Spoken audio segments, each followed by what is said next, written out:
never know if it could change your life. Take a chance, you're neither wrong or right. You never know if you don't roll them dice.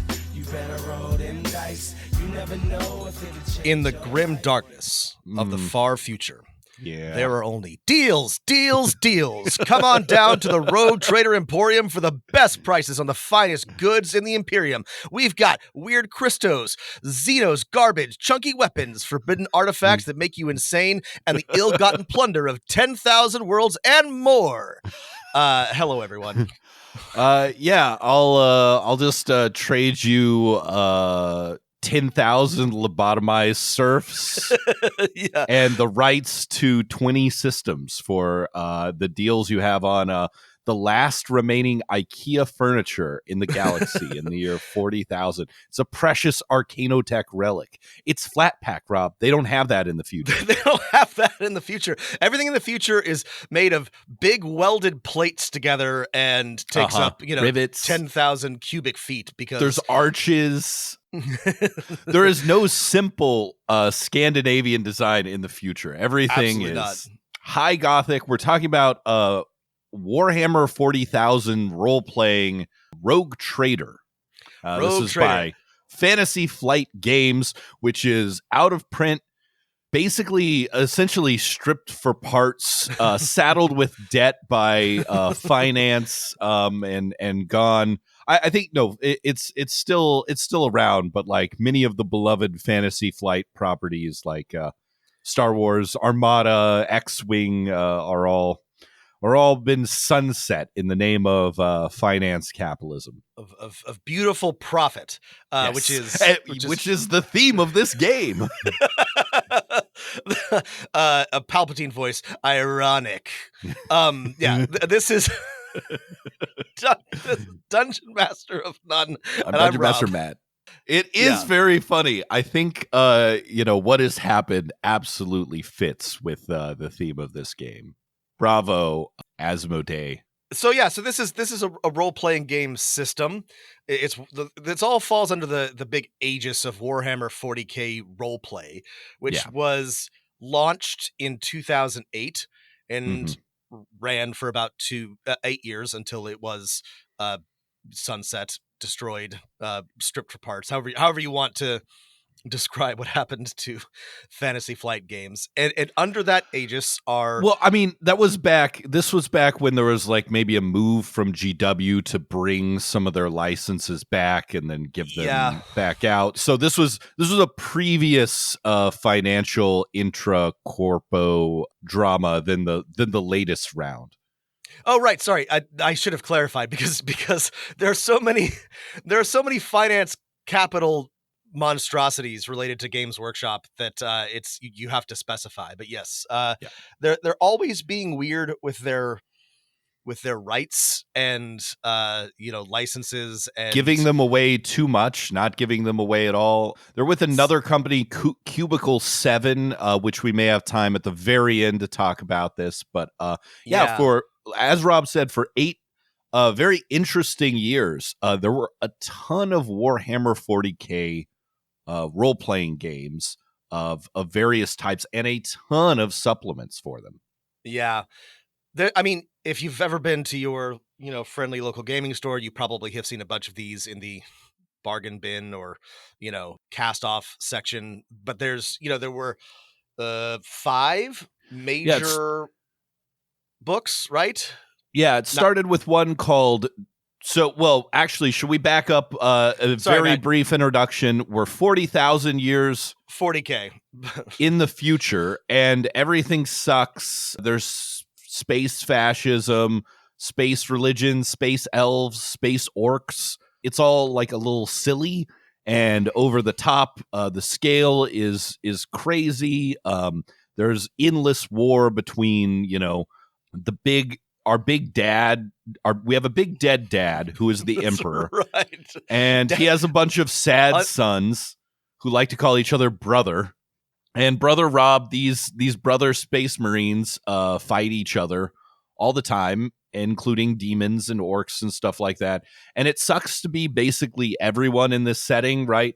And it's all kind of hilarious, and it's a great excuse for why everyone is constantly in a silly battle throwing their lives away. It's not like maybe the best setting for a role-playing game, except unless you're like one of the special like people who are like, what if you were a witch hunter or inquisitor? What if you were a space marine? What if you were, but not a regular space marine, a cool space marine? What if you were like a guard captain or a captain of industry? That's right. Well, that's one of the interesting things about this, and we'll get into this more later, but like Matt knows more about 40K than I do. I've mostly absorbed it by just being a nerd. But I have actually, I haven't played a ton of the miniatures game. I haven't read any of the novels. I've played like one or two of the tactical video games. I think it's interesting. It's not something that's like not something that I'm super knowledgeable about. So like many of you are, and if you are, don't get mad. If we are incorrect about anything specific to 40K, but if you aren't, even if you're not like a 40K super fan, this is actually an interesting setting, and part of like why I wanted to talk about this is because it is designed, like the sort of lore is built to explain why there are huge armies constantly having knockdown, drag out battles where gajillions of people die, to justify the miniature board gaming sales of Games Workshop. So like it doesn't automatically or inherently lend itself to a smaller scale role-playing game, but they've done something really interesting with both, I think especially Dark Heresy and Rogue Trader, but it is a little, to me it feels a little incongruous with the the overall idea of 40K, which is massive in scale and mostly about just doing war. Yeah. It's a little bit of a throwback to kind of some of the earlier days of 40K before it was a brand, when it was kind of a more punk DIY kind of miniature game. And the original version of Warhammer 40,000 was called Warhammer 40,000 like Rogue Trader.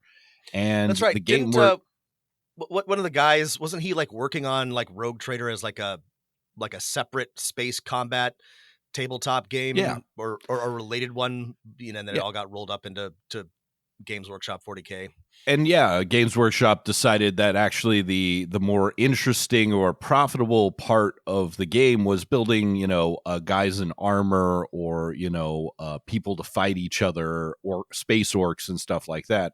So this is kind of like an interesting throwback at the same time and a diversion from 40K. What if you want to role play in the Warhammer 40K universe? And I expected you to bring up one of the reasons you want to talk about this specific Warhammer 40,000 role-playing is because there's a fairly successful computer role-playing game of the same title. Actually, I completely forgot about that because that was one of the reasons I brought it up. But since we initially put this on the episode list, I have forgotten. I still have not played it. Okay. I intend to. It's pretty good.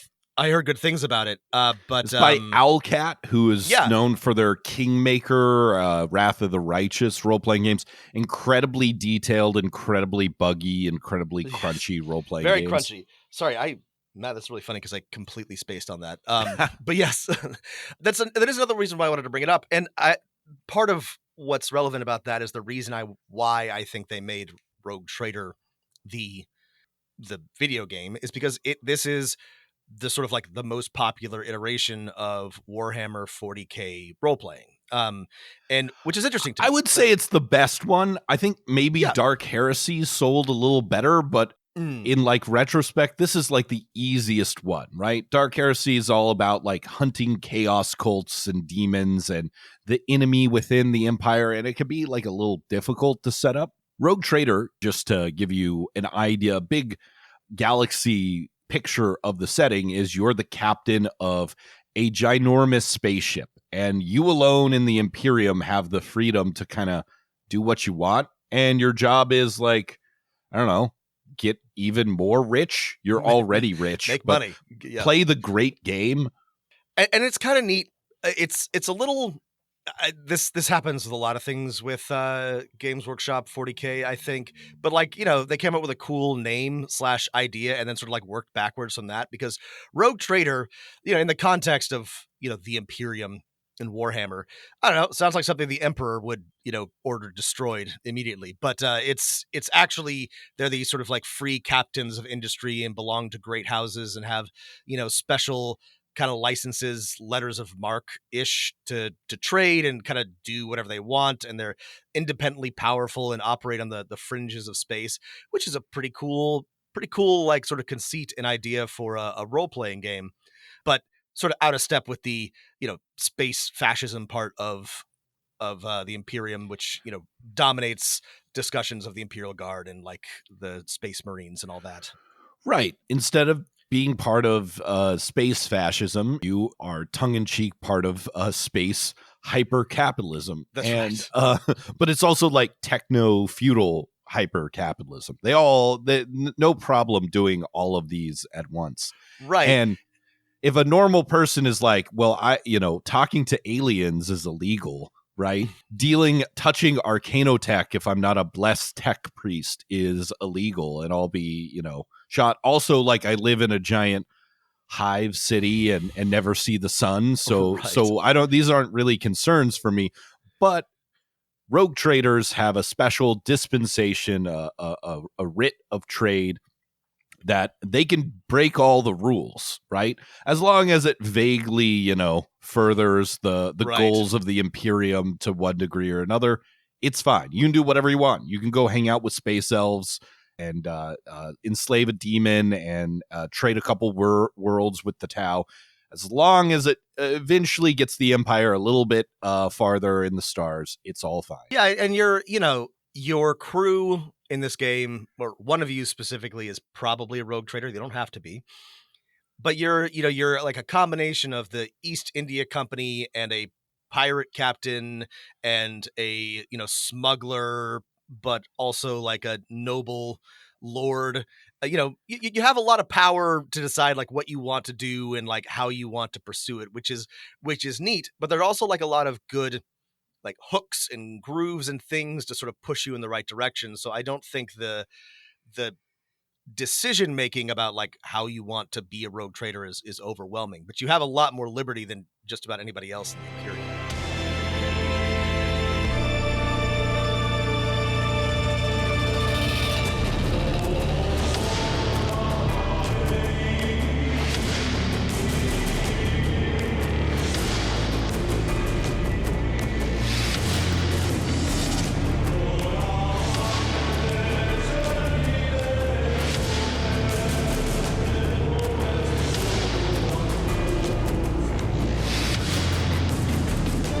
Yeah. Should we talk more about the setting, or should we get into like what you're doing in the actual game?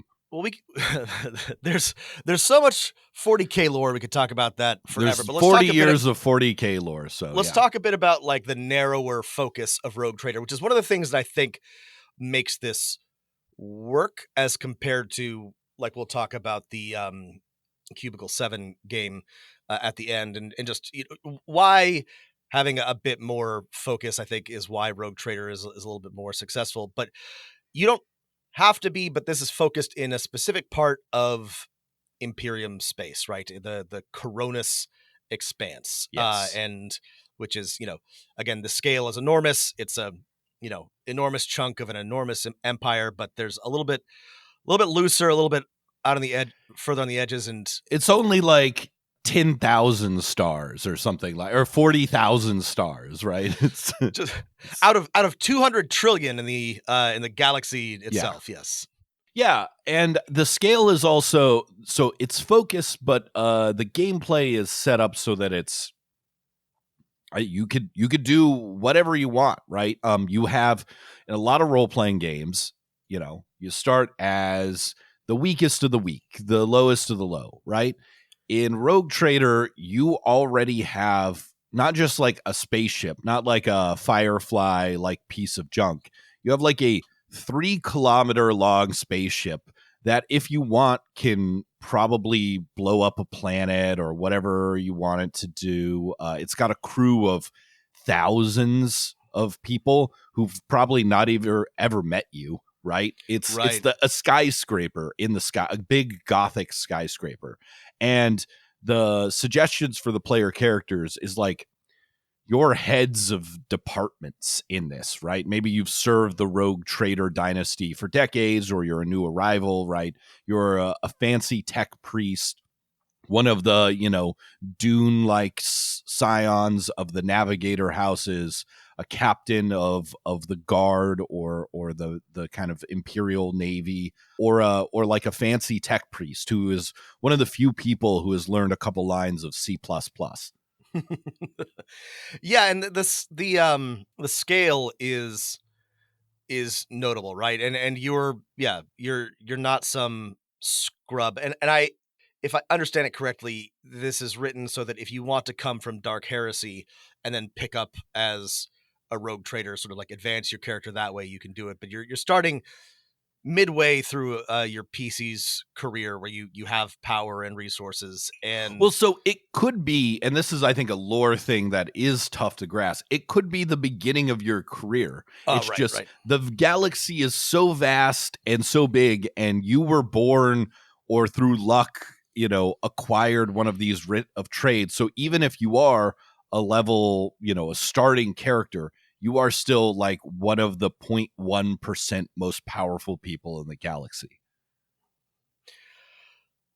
So this is you and your crew, and there's a few different career paths that you can take to be a rogue trader. And these are not your, there's no ranger druid here, right? These are genuinely like unique to the setting and a little different, and they all have what are both like, I got everything in fucking 40K is both like over the top and ridiculous. Like, I know why it's like this, but explorator, not explorer, explorator, astropath transcendent, you're trader, you've got a warrior guy, a psychic guy, various casters, but not casters because magic is verboten, but you can do little. It's okay to do a little as long as you're following some rules, right? Or no one catches you. Now, I think the character creation system in this is one of the selling points. You've got a life path system where you can take your character through how they were born, how they came into their role. I think one of the interesting things is, and I found it's not been a problem when playing these types of games, is essentially you're asking your friends to make a adventuring party where one of them is like in charge. And I think we've talked about this a little bit on the podcast. This has some pitfalls, but it's not like a terrible idea. No, we talked about this a bunch because we love Firefly, we love Star Trek, we love ships and campaigns that take place on ships, and that often involves having a captain or somebody like a captain. And that means that everybody has to sort of agree that one person is in charge. And if everybody's on board with that, that's okay. If they're not, it can create problems. But like, this is not unique to Rogue Trader. And we've talked a little bit about like how you might solve this, but you got to make sure that everybody is on board because it doesn't make sense to play Rogue Trader and not have a Rogue Trader. So you do have to sort of solve it somehow. My only experience with this is that if everyone at your table is friends and realizes that being a captain is just like a little extra work and that they're not actually making the decisions for everyone, it's still by like group consent. It will be absolutely fine. The book gives you some, suggestions in case more than one person wants to be a captain or no one wants to be a captain. You could have an NPC quest giver captain, which is really takes the like shine off the game, in my opinion. Or you could have, siblings of the same dynasty or something like that, cousins as co-captains. I think that's a fine solution. But one person needs to be there's one class that one person has to pick, And then, like Rob said, there's a bunch of other kind of ship role positions. And the way play is suggested to be written is your players will figure out something they want to do. You'll build some sort of sandbox of interesting and deadly places for them to go to. They'll find out information about that. They'll travel through the stars. There might be some ship combat. And then they will be the ones to go down to the planet and do a thing and get a thing or negotiate a thing and then come back to their ship and enjoy their like exotic wines and alien, like pipeweed or whatever. Let's talk a bit more about the character creation origin paths, because I do like this a lot. I think this is really, really neat. I think this is really well done. I think this could be borrowed for a lot of different systems, just, change the specifics or keep some of them. But you've got 6 different decisions to make about your character's origin. So you can, and I think this is clever. You can start at the bottom and work your way to the top, or you can start at the top and work your way to the bottom.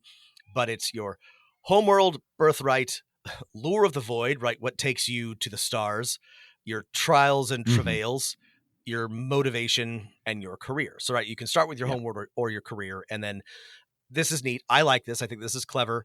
Some people might find it too gamey. I don't know. But like, you can only choose, and this will make more sense if you look at the chart, but like the adjacent options on the path below. So if you pick something like Voidborn, you can only pick the 3 beneath that, which are Scapegrace, Scavenger, and Stubjack, and then the 3 beneath that, which gives you lots of options, but sort of like narrows your path through the chart. I sort of like the idea of just like starting somewhere and seeing where it takes me, but you could also sort of like meticulously plan out what you want to make sure you hit all of the correct things. They do have statistical and in-game benefits, but I really like this. There are lots of like origin path, life path systems out there. Cyberpunk Red has a really neat one. We've talked about a bunch of them in other systems, so it's not a unique idea, but I like the way that it's laid out. I think it's like pretty easy to follow, but you could end up, I don't know, with some weird decisions if you're not careful. Yeah, the real innovation here is allowing you to go in any direction in the life path system and start anywhere, right? Because you can imagine for some of your players, okay, the career is the obvious important thing, right? That gives you the most benefits, but other people, want to start at the origin or the motivation, right? If you can come up, and the fun thing is, with the restricted choices, I see it as a feature in that if you can come up with an answer to, let's say, motivations or lure of the void or birthright, then you can, if you can do at least one of these 6, then the chart will fill out the rest of itself, right? Or you can flow from one to another as you answer these questions about your character. That is, I think it's a benefit as well. I think, to me, you can start anywhere. You can just have a vague idea of a character, and then this helps you just sort of fill in the rest of the blanks. I think it makes it very easy to build a character from an idea or an impetus. I can see that if you have a very, very specific idea of a character, it might be restricting, but in my experience, I think this would be actually like a really good thing for a lot of players. There's a neat little bit of this, which I love these little like gamey bits. If you and another player end up on the same section of one of these paths, if you both pick Stubjack on the birthright path, or you both pick press ganged on trials and travails, this is called an intersection. And this doesn't really mean anything, but it just is like, great, you both have this bit of your background. What's the sort of like shared connection? I think this is a really, again, gamey, simple, but like great way to add some connection and motivation for players that doesn't require a lot of like upfront coordination, and sort of like lends itself to, dynamic character creation and role playing. I think it's neat. Yeah, and if you have 4 characters, you're going to get a couple of these already. And one of I think the fun things about this game is, right, you don't need to have intersections between every character because, right, you're all working as part of the same rogue trader dynasty, right? So you all have some sort of like relationship, and it might be, we're colleagues.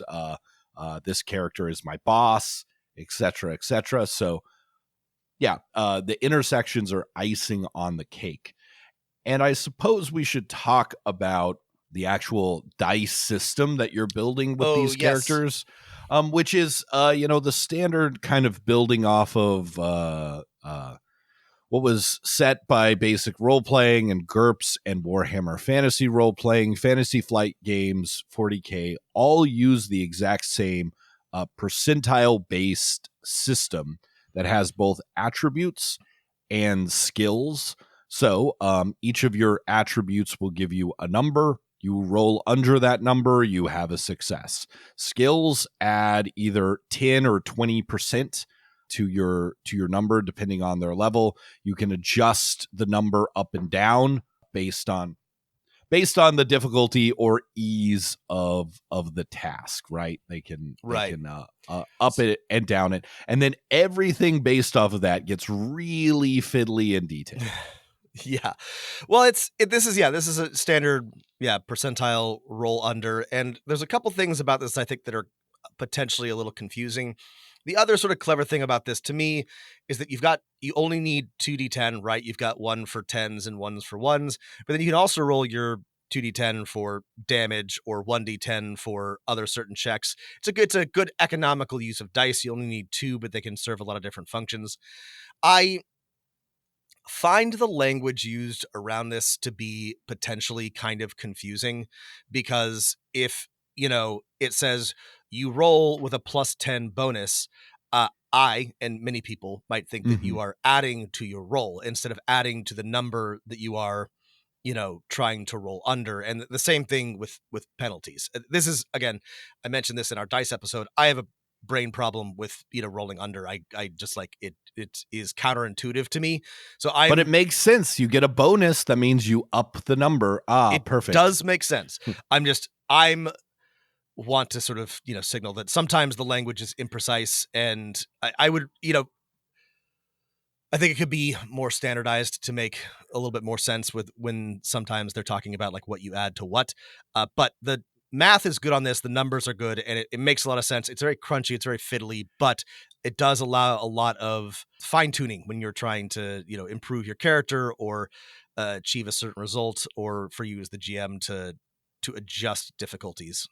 Here's a good thing and a bad thing, in my opinion, about this system is a good thing that's kind of funny is that a lot of the characteristics like weapon skill, ballistic skill, toughness, strength, fellowship, basically correspond to some of the stats in the Warhammer 40,000 miniatures game. So if you ever wanted to put like a demon engine of Nurgle or something, you would have a rough idea as to what its stats should be. And so that's kind of nice. And then I like how the stats themselves, most of them serve double duty in that if you have a 35 strength, that means 3 is your strength bonus, right? Which might add to certain things like attacks and melee. One of the downsides is, so you've got, 9 attribute scores. And then I think there are like 30, 35 skills. There are so many skills. Yeah. Lip reading is a skill. Literacy is a skill. I mean, that one kind of makes sense in this grim, dark future where, most people are illiterate. But, there are so many skills. Yeah, I mean, this is not uncommon for RPGs of this era, but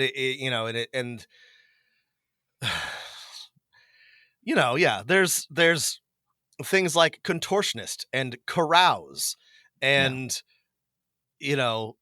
intimidate, but also interrogation and evaluate and inquiry, like just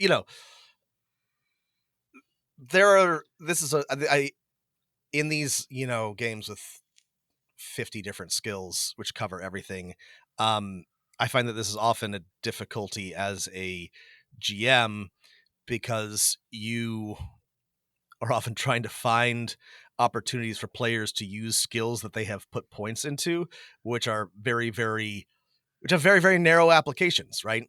Right. There's wrangling, there's barter, blather, trade. Yes. There's both barter a and trade. They're and not commerce. the same thing. There's a commerce. And commerce. Well, okay. Right. I mean, if you look at this, they do have different I know why meanings, they exist. but there's no reason for this many. They could all, and this was one of the, this is a criticism, I guess, that I was going to level. But like, yeah, a lot, it's not just about skills. Many parts of this book could be condensed, just a period. Skills, but also attributes, talents, all, there's again, this is from an era of role-playing game writing that I think we've moved on from, but it's just, there's too many things. There do not need to be so many things. You could have a much more elegant system that allows for all the same stuff that, takes up half as many words. Yeah. The result of all of this, and, as Rob mentioned, talents, but there's also incredibly detailed equipment and stuff like that, is that things like combats will feel very granular, right? Like I got, shot through the leg with a plasma gun, which has this special effect.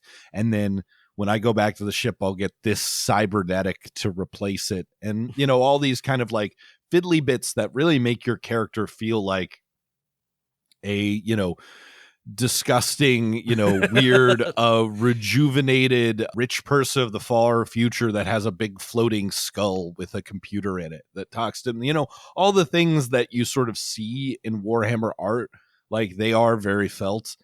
The downside is that like everything is super complicated. Ship combat is super complicated. Using skills, because there's so many selections, can be kind of complicated. Combat it doesn't take forever, but it is not the most streamlined system. Yeah, I mean, it's fun if you want to be able to like, I fire my lasgun full auto and, blast the orc's arm off at the, left shoulder joint, and, these things happen. Like it's fun. Like you get a lot of like really gnarly outcomes, but it is not fast. It is I mean, it is clearly, it's not the same as the miniatures game, but it resembles parts of it in the, precision and crunchiness of it. Should we talk about the ship a little bit before we go on? Because the ship is also a character, Matt. The ship is also a character. Yeah. Whenever you find a show that says the ship is also a character, it means you found a good one. Take my love, take my land, take me where I cannot stand. I don't care, I'm still free. You can't take the sky from me. Take me out to the black. Tell them I ain't coming back. Burn the land and boil the sea. You can't take the sky from me.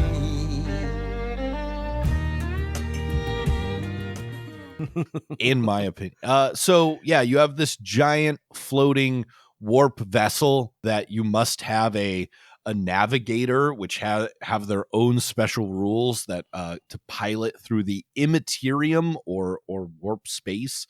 A lot of the ship is like tracking. You have a ship character sheet tracking its crew, and what are you have ship peasants, right? Whereas if you play a game of like Star Wars or Star Trek or Firefly, you have friends and colleagues and employees down there. In Rogue Trader, serfs, Matt. They're not serfs. Peasants. They're worse than peasants. They're serfs. They're born, they live, and they die like manning, like their airlock or their like air cleaner system or something like that, which they don't even understand how it works. They spend their whole lives loading guns by hand because it's cheaper to have people do it. Right. There's a lot more people than there are. It's easier to get just the grinding mass of the Imperium to do things. Yeah. So like there's a huge variety of starships, both ones that your players are likely to have and enemies they come in like a basic hull, which you can, again, if this is a game that's like trying to encourage you to do stupid things to make a stupid amount of money, there's a lot of stupidly expensive things you can add to your ship that will encourage you to do other things. And maybe you'll want to get more than one ship and have a whole fleet of ships. And this is neat. The ship combat, it's fine. It's serviceable. This was going to be a question that I had for you, but yeah, there's rules for ship combat, and we have talked about this extensively. There's no good solution for it, but this is okay. It's crunchy. It sort of works. And yeah, there's a dizzying array of decisions you can make and things that you can add to your ship and stats and information. They do provide you with sort of like a example vessel, which is like, this is a good one. Your players could pick this, and I think that's nice. It's a yes, like a frigate that's pretty baseline. In character creation, you can kind of choose on a sliding scale. Would you like to be richer with a shittier ship or poorer with a better ship? Which I think is it's just a few different choices, but kind of a nice thing to pick. Like, are you an established trader with a decaying vessel, or are you like a new trader with a shiny new frigate? But yeah, you can spend as much or as little time and money on this as you want, and then yeah, like Matt said, spend a lot of money over the course of your rogue trader's career, adding increasingly ornate gothic baubles to the exterior of your ship to make it right. better. You need an extra cathedral. Or what about I mean, if you how about a spire that lets you travel through the warp even better? Yeah, if you suggest putting a big statue of your characters that's half a kilometer high, your characters will love that. Overall, the like ship combat and crisis rules are built so that they can be fairly abstracted, right? Yeah, they do have enough detail so that like characters on the ship can each do a thing to help the ship. There's like a little more detail rules, like if you wanted to pull out and if you could somehow acquire some out of print Battle Fleet Gothic miniatures, which is a war game that Games Workshop made for 40K in space that is no longer in print, you could do so. But most of the way the like published modules are written is heavy abstraction to the ship combat, and that's probably the way I would continue to go and have gone with this.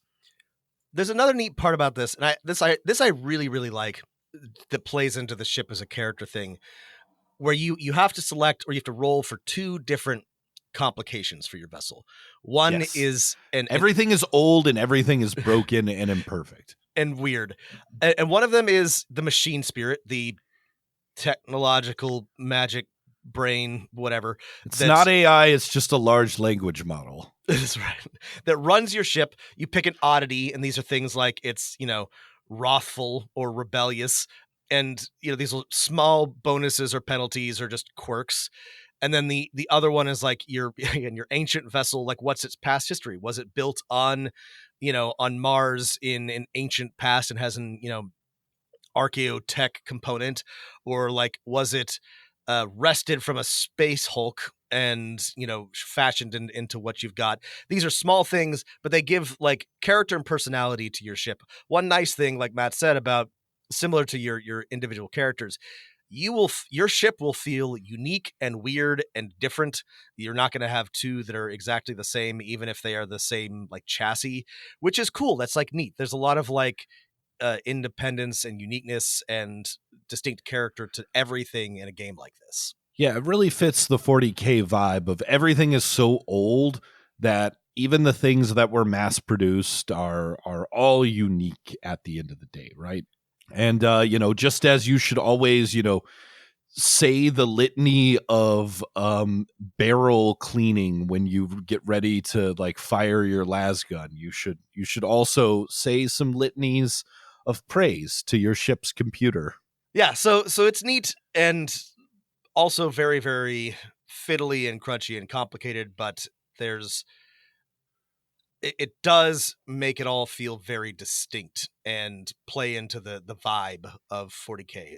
It's a game with immaculate vibes, as always. Yeah.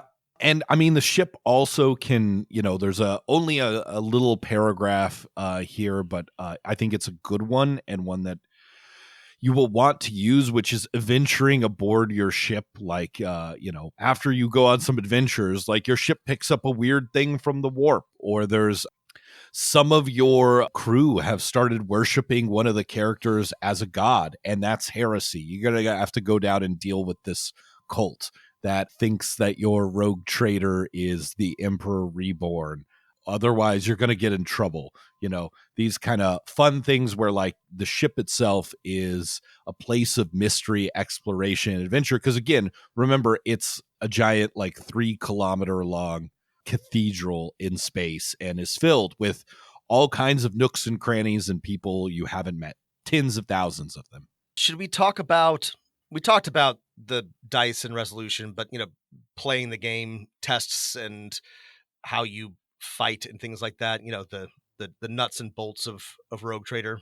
Yeah. So like we said, it's a simple D percentile D100 system where you're rolling under your attribute plus bonus, skills are essentially bonuses to an attribute.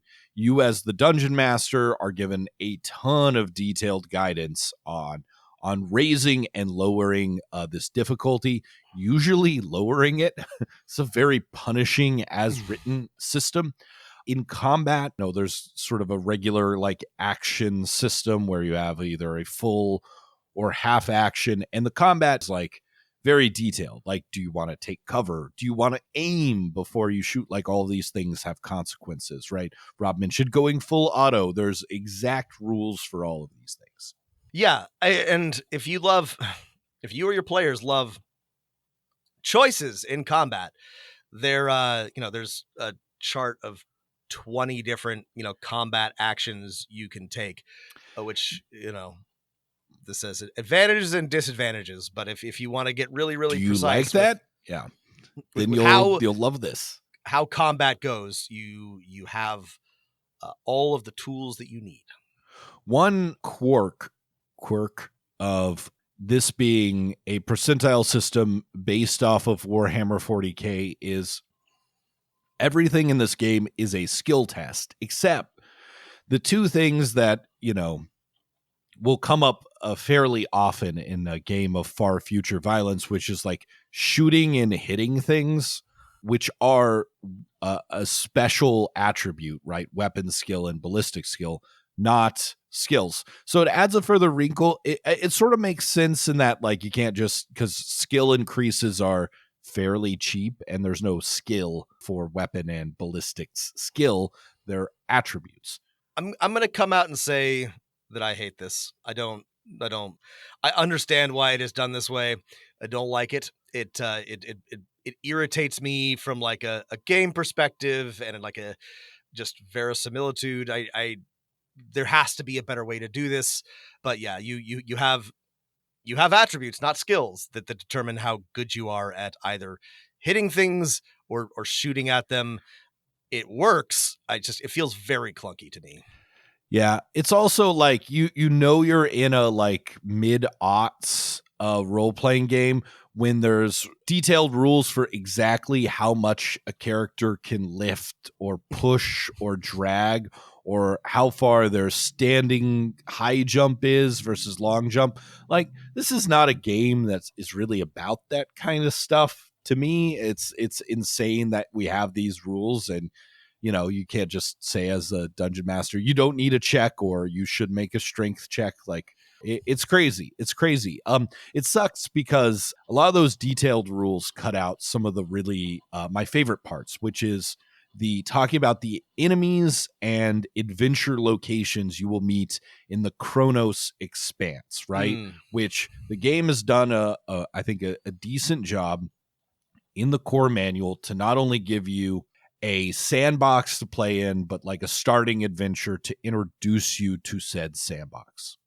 Yeah, and this is, I don't know how interesting or useful this is. I think depends on your familiarity with 40K, but there's a very detailed section on the Imperium, one on rogue traders themselves, one on the Coronis Expanse, and then, yeah, there's a starting adventure. I, being middlingly familiar with 40K, found it interesting and useful. If you're a lore expert, you're not going to care about any of this. I also found this doesn't matter. I don't even know why I'm bothering. It's out of print, but like I found that there's a lot of information that was repeated throughout this book, like many times, and also some that may or may not have been contradictory. I think this is because they were probably drawing from existing lore from other books or other source material and just sort of like plugging it in there. I don't know. This could have been edited a lot better. It's not awful. It's just like we're told about like how rogue traders work like three times, right? Yes. In the rogue trader like character thing, in the intro to the book, in the like lore chapter. So and it kind of goes back on itself. So if we took all the information about rogue traders, reduced it to one chapter, we would like get a lot more detail or interesting things. This could have used this reminds me, what were we talking about? One of the late 3.5 books. Like this is just like a very like mid-aughts type of book where I don't know, they didn't have editors or they just didn't bother with like trying to be concise. They just assumed that you nerds are going to read every word anyway. But this book could easily be like 100 pages shorter and not lose like even like a single piece of useful information. It's not unpleasant. It's not like awful. It's just, there was a lot of like wasted and repeated space or repeated words, wasted space. Yeah. I will say, so for all of the like detailed rules about how much a character can lift and jump, I really enjoy the abstracted rules for like running profit, right? So you have a score called the profit factor. It has like basic like thresholds for like, do your characters have something they want for their starship? This is what they need to meet. It's abstracted and like you need to acquire this much wealth, power, and prestige, and these numbers represent this. It's also got like rules for doing things that like rogue traders are supposed to do, right? Acquiring a fleet, establishing imperial colonies, recovering imperial worlds that were lost, right?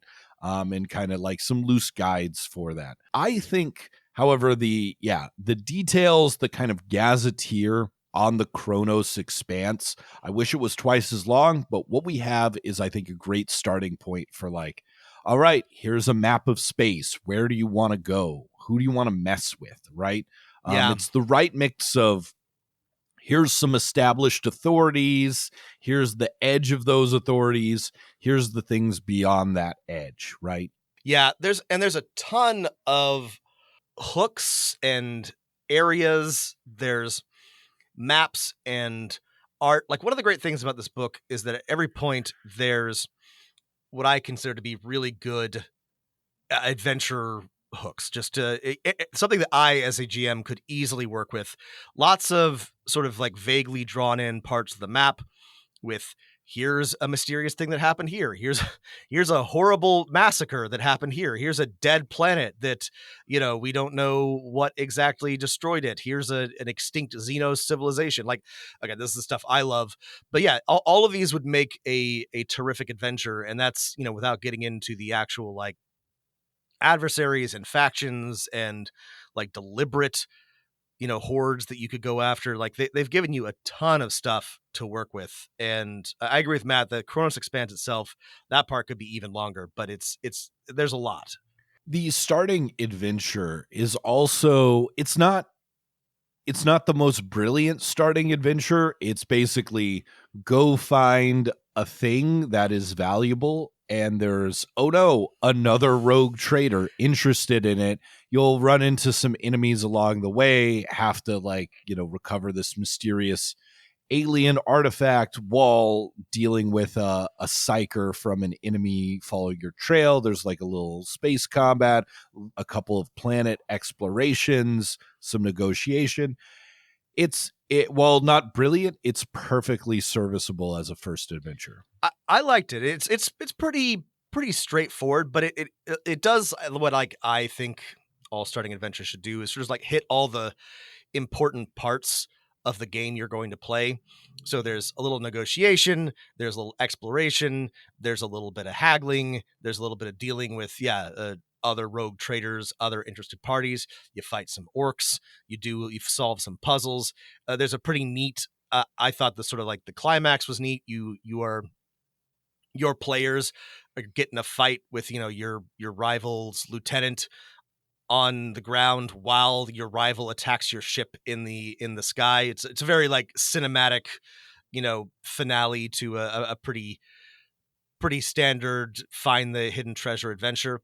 The only thing I kind of wish that it had, to sort of like wrap up the whole this is 40K is like, I don't know, there's some like demons or warp or something, some chaos nonsense at the end to hit all the critical parts. But other than that, I think it's a pretty darn good starting adventure. I think you could add a few things, but it works pretty well as an introduction to the game and the setting. Yeah, I think the provided materials are they're really, sufficiently weird, right? Here's a planet filled with these weird aliens. Here's a planet where everyone lives in giant crawling war machines that fight each other, right? Here's a planet where everyone lives in like 3-kilometer high Dwero Delph Moria. But they're all humans, right? By the way, it really gets the like, here's the fun, weird part of 40K that the miniature game does not get into. I will say, reflecting back on the lore of this game and the tone of this game, is I'm not sure that there's any reason to play this game unless everyone at your table is at least familiar with Warhammer 40K. At least they've played the game before, read a like novel, I don't know, played a computer game, just because otherwise, why not play a slightly better designed system? Yeah, and I really enjoyed reading this. As somebody who probably will not play it, I like 40K. If somebody ran this and was like, do you want to be a player? I might say yes. I don't have enough friends who care enough about 40K to run this, but I enjoyed reading it. I guess if you live in England, maybe you have. Right. Everyone fits this mark. And probably a lot of you do. And I don't think it would be like a super hard sell for people who are vaguely familiar with it. But I did like, there's a lot I think that is a really good read.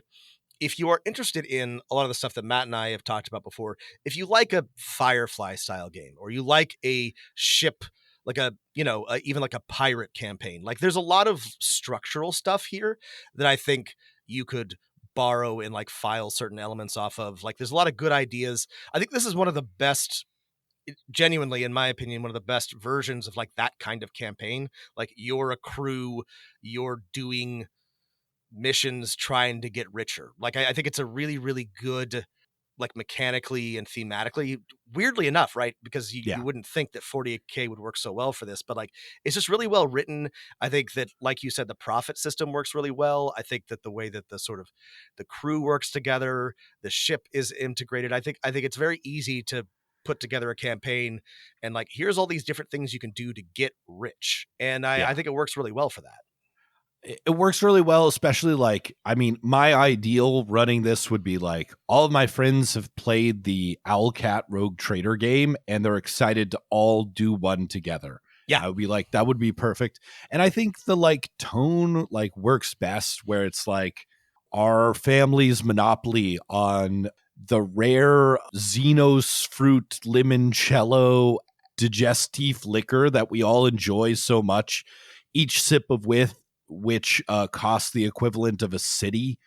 Right. We're running low on that. We need to acquire, some more and get into an insane decades long feud with another rogue trader family over the control of our barrels of like fancy space brandy or something like that. It really works well on the absurdity level. That's exactly right. The absurd scale of 40K, I think, like makes this work really well because, like, you found the fruit of some like Xenos tree that's been extinct for 100,000 years. It's called an apple. Wow, everything's grim in the future. No more apples. Or like, an inscribed gold bar from some mad priest from 500 years ago, and it's worth more than a planet, and you can just like as many of these weird things you want to come up with, you can, and the scale of it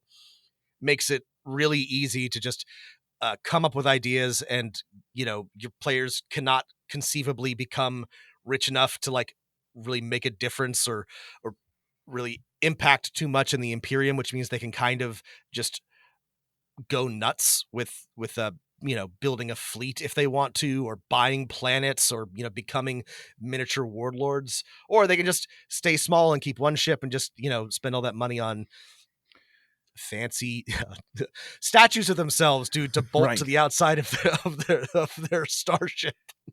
So this book is out of print. There are many supplements, including ones that will, okay, what if you want to be a space elf that's part of the crew or something like that? Oh yeah, there's supplements for that. And again, this came as part of a whole family of games. Dark Heresy, in which you play agents of an Inquisitor and assassins. Death Watch, in which you play Space Marines.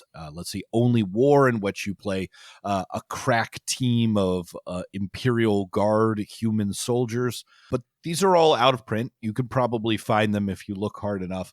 But there is a new version of this game resurrected by Cubicle 7 Publishing, which has the 40K role-playing game license now called they have one called Wrath and Glory, which is a fast-paced, fast action adventure game where you can play everything from a space marine to, a tech priest or whatever. And then they've recently released a new one that uses the same percentile-based system called Imperium Maledictum. Yeah, and Matt has had a lot more time with this than I have, but one way or another, one thing I can say with absolute certainty about Imperium Maledictum is that it is substantially better written, edited, and laid out than the Fantasy Flight 40K role-playing games. It is substantially easier to navigate. It does try to mash all of the settings and themes together into one book, which I think it suffers from, but there's no denying that it has benefited from modern, layout, editing, writing techniques. It is a lot less grueling to read through. It is written in a way where I feel like converting from Dark Heresy or Rogue Trader to Imperium Maledictum is essentially you can do it in your head. It's the same characteristics. The skills are reduced down to like 20 skills that are a lot more straightforward. Some of the rough edges are filed off. Things are a little bit simpler, but not that much simpler. They're just better laid out. Rob is right in that I think it does suffer from the assumption is you're all agents of the Imperium. You all have different patrons. One of you might be working for a rogue trader, another for an Inquisitor, another for a sister of battle or something like that. But you're all kind of like more or less-ish regular people doing a dirty job that needs to be done. That's a fun idea for a campaign, but I think you could up the power level a little bit or just adjust the difficulties of everything down and use this system to run a rogue trader crew. No problem, right? But again, the assumption is like you're not a rogue trader. You're like a guy who works for a rogue trader. Right. You're not a navigator. You're a guy who works for a navigator. To me, that's much less fun. Like if I want to play 40K, I want to be a guy who, opens his third eye and sees through the warp and immaterium as a forest that I travel with care and I guide my ship. And then people pay me 10,000 space ducats for doing that once. And this is what I think makes Rogue Trader work, and also like made Dark Heresy work, but like is that because they are mechanically messy, it is not the elegance of the system that gets people to play them. It's the vibes and the setting and the specific type of play. And because Imperium Maledictum is cleaner and a little bit better, but it's still kind of a crunchy mess because it is strongly based on those games. And people are playing it for that feel, and yeah, not actually being a rogue trader does take a lot of the enjoyment out of playing in the 40K setting, which is about just absurd, the immensity of scale and like, what you're doing on that, grand stage. But it's, well, one, you can't really get the old ones anymore, so there's that. But two, this is cleaner and better. And if you want to like get a better idea of like what the setting is or what the system is about and how it can be run, Imperium Maledictum is a lot more accessible, like substantially.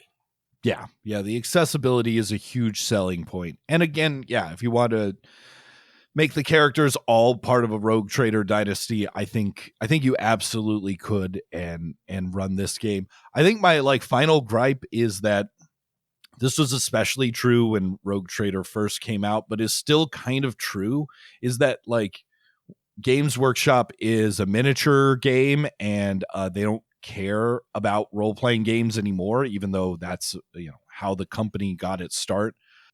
They will never release like a miniature set that's like, here's a bunch of you can use these to make characters for your role-playing game. If you want to do that, if you want like a tech priest and a navigator and like a rogue trader, you need to buy like 10 different miniature sets, which I guess is their plan all along. So it's annoying. I suppose if you wanted a like good miniature set for characters for a rogue trader dynasty, you'd either buy the Euclidean Star Striders set or the Inquisitorial Agent set. And I think between those two, you could probably build what you might want for a rogue trader crew. So, or I would say the Blackstone Fortress set these days would give you also a rogue trader crew. Like there's a little tech priest guy and a rogue trader guy and a navigator guy or gal. So this is very helpful, Matt. One of the theoretical draws, is that, there's a lot of great... there's a lot of miniatures out there. A lot of miniatures. However, I would and do become quite incensed when I have to buy too many miniatures, just to get the ones that I want, which is exactly what Games Workshop does, so I don't buy any. But if you are even like the teensiest bit interested in that, then this is obviously like a very cool game to play, and all your players will get to have really cool minifigs to represent them. Yeah. Okay, Rob. Well, so that's a trip down memory lane with RIP Fantasy Flight Games Rogue Trader role-playing game. If you have questions about this series, if you want to hear us do a deep dive into Wrath and Glory or Only War or Dark Heresy or something like that, or if you want to, let us know about how your Rogue Trader dynasty ran out of the finest Exodite Eldar tobacco for their cigars, and so they decided to take over an entire sector of space to replenish them. Send us an email, dmofnone@gmail.com. Let us know. We always love talking about 40K. It is never not fun. I hope that this was interesting. This was big for a while. They made a video game out of it. Sorry that it is no longer in print. But play the video game. It's fun. Play the video game. I think it has now been long enough that most of the bugs have been worked out. This is also my thing about Owlcat games is give it a little time and they'll release some patches and then it won't crash on you quite so often. But thanks for listening, everybody. If you want even more Dungeon Master of None, check out our Patreon, patreon.com/Dungeon Master of None. You can join us on the Discord, link in the show notes. If you can't do either of those things, we'd really appreciate it if you leave us a rating and review to help other people find the show. And whatever you do, keep rolling them dice.